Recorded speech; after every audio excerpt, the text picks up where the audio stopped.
돌아올 백성들이 새로 건축한 이스라엘 왕국의 예루살렘 성전에서 봉사하게 될 제사장들과 회복될 왕국의 치리자들과 함께 하실 것이라 하는 이상을 보여주신 것입니다.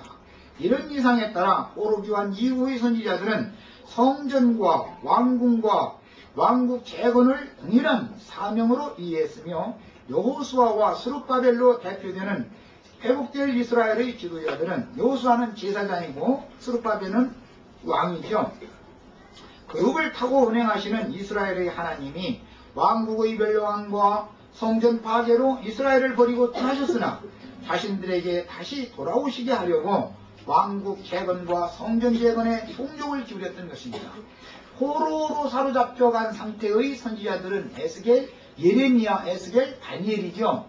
돌아온 무리들에게 하나님의 말씀을 전한 선지자들은 학개, 스가랴, 말라기입니다. 그러니까 이제 이런 것들을 잘 성경을 읽을 때는 구분을 해가면서 읽으셔야 되겠어요. 학개서를 읽을 때는 돌아온 무리들에게 하나님이 말씀하신다라는 것이고, 예레미야 선지자 이전에 있는 모든 선지자들의 이 얘기를 하는 것은 모두 앞으로 바벨론의 포로로 사로잡혀가기 전에, 포로로 사로잡혀가기 전에 말씀을 증거한 선지자들이다.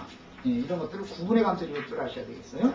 그룹이나 네 생물과 함께 하시는 신은 실제로는 네 생물의 대표자인 인자 예수와 함께 하실 것이라는 예표적인 이상이며, 사람으로 세상에 오신 예수는 유일한 하나님의 참 성전이셨으니 사람의 손으로 지은 건물 성전에 대하여 이 성전을 올라 그리하면 내가 사흘 동안에 일으키리라 라고 선언하셨던 것입니다.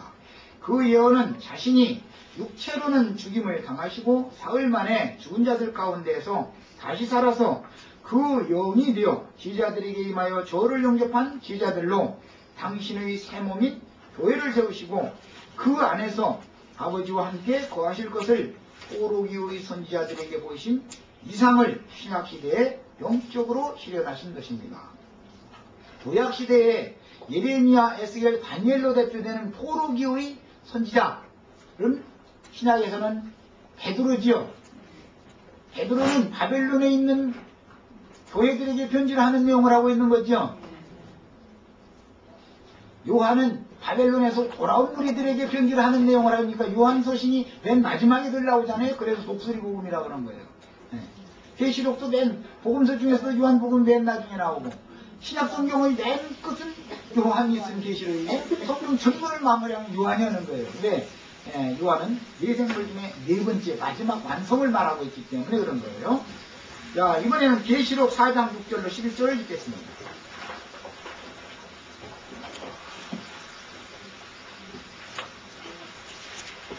자, 4장 6절로 11절입니다. 보좌 앞에 정과 같은 유리 바다가 있고 보좌 가운데와 보좌 뒤에 네 생물이 있는데 각지의 눈이 가득하더라. 계시록 2장 3장에는 일곱 교회들에게 보내신 편지 내용이 있죠.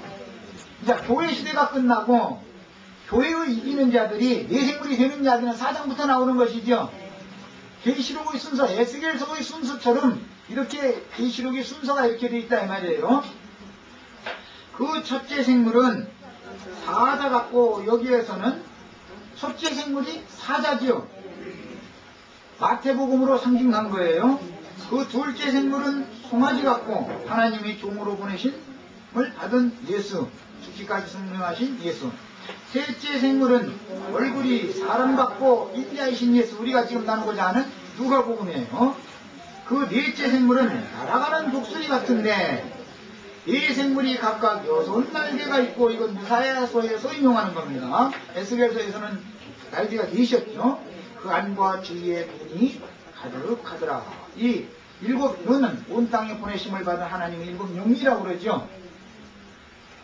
그러니까 이제 우리 형제 자매님들에게는 제가 눈노릇을 하는 것이죠. 지금 하나님의 그 비밀의 세계에 대하여 앞서서 본 사람, 이제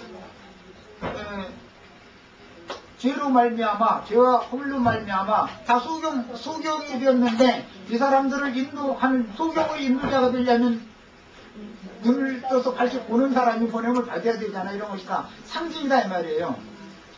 오늘은 이상하게 자꾸 내 얘기를 해서 또 이상하게 들을까 모르겠네.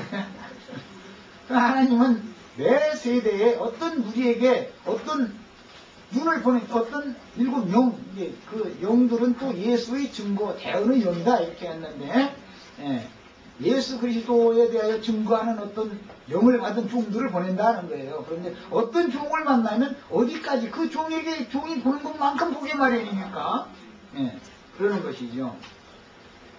그들이 밤낮 쉬지 않고 이르기를 거룩하다 거룩하다 거룩하다 주 하나님 곧 전능하신 이여 전에도 계셨고 이제도 계시고 장차 오실 자라고 그 생물들이 영광과 존귀와 감사를 보좌에 앉으사 세세토록 하시는 이에게 돌릴 때에 24장로들이 보좌에 앉으신 이 앞에 엎드려 세세토록 사시는 이에게 경배하고 자기의 열관을 보좌 앞에 던지며 가로되. 자, 생물들은 영광과 존귀와 감사를 보좌 앞에서 찬송을 하고 있는데 24장로들은 보좌에 앉으신 이 앞에 엎드려서 세세토록 사시는 이에게 경배하면서 자기가 이미 받았던 결과를 보좌 앞에서 반납을 하는 거예요. 자, 그러면 이제 이후로는 멸류관을 이 생물들이 쓰겠죠. 자, 우리 주 하나님이요 영광과 존귀와 능력을 받으시는 것이 합당하오니 주께서 만물을 지으시니라 만물이 주의 뜻대로 있었고 또 지으심을 받았나이다 하더라. 계시록은 성령이 교회들을 위하여 그 종 선지자들을 보내어 증거하게 하신 말씀인데 반모섬에서 기도 중인 요한 형제님에게 보여주신 이상에서 교회는 최후로 추수되어 주님의 보좌 앞에서 찬양하는 네 생물로 나타나게 됩니다. 이거는 온전케 된 의인의 영들이 되었다 그 말이에요. 그런데 네 생물의 머리인 얼굴의 모습이 순서가 바뀌었으니 첫째는 사자요, 둘째는 송아지요, 셋째는 사람이요, 넷째는 독수리의 모습이며 네 생물의 모습은 신약성경의 근간이 되는 사복음서에서 예수 그리스도의 네 방면을 기록한 복음서의 내용에 따른 것입니다. 복음서의 순서의 내용에 따른 것이라는 거예요. 마태복음은 유대지파의 사자인 예수 그리스도를, 마가복음은 하나님의 종으로 오셔서 순종의 본을 보이신 예수 그리스도를, 누가복음은 인자로 오셔서 고난당하신 예수 그리스도를, 요한복음은 땅의 사망 권세를 삼키고 하늘로 높이 오르신 예수 그리스도를 각각 그려주고 있습니다.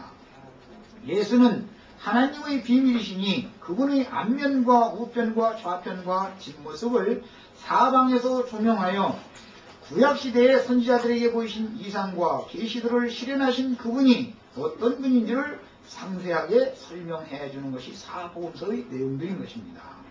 사람으로 오셨던 예수님은 구속을 이루려고 예언대로 율법의 저주에 따라 정죄당하고 심판을 받아 죽임을 당하심으로 첫 아담의 세계를 심판하신 하나님의 공의로운 요구를 완전히 이루시고 짐승들을 대속제물로 드리던 율법적인 제사를 영원히 끝내셨습니다.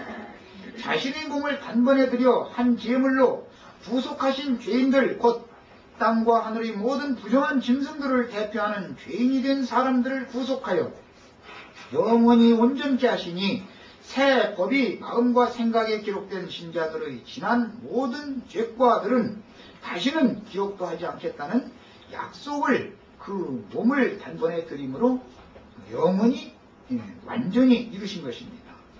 하나님의 공의로운 요구를 그 몸을 들여서 단번에 이루신 이 예수는 죽은 자들 가운데서 다시 살아나심으로 죄의 결과인 저주와 심판을 이기고 벗어나서 부활 생명의 새로운 창조 세계를 열었으니 하나님의 영광을 가지고 제자들의 영에 임하여 그 영의 복음 전파를 통해서 얻은 그리스도인들로 교회를 세워 네 생물의 이상을 우주 가운데 1차적으로 실현한 것이 교회인 것입니다.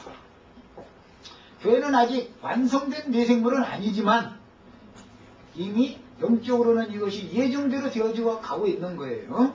자, 계시록 5장 3절로 8절 읽겠습니다. 시간이 다 됐네.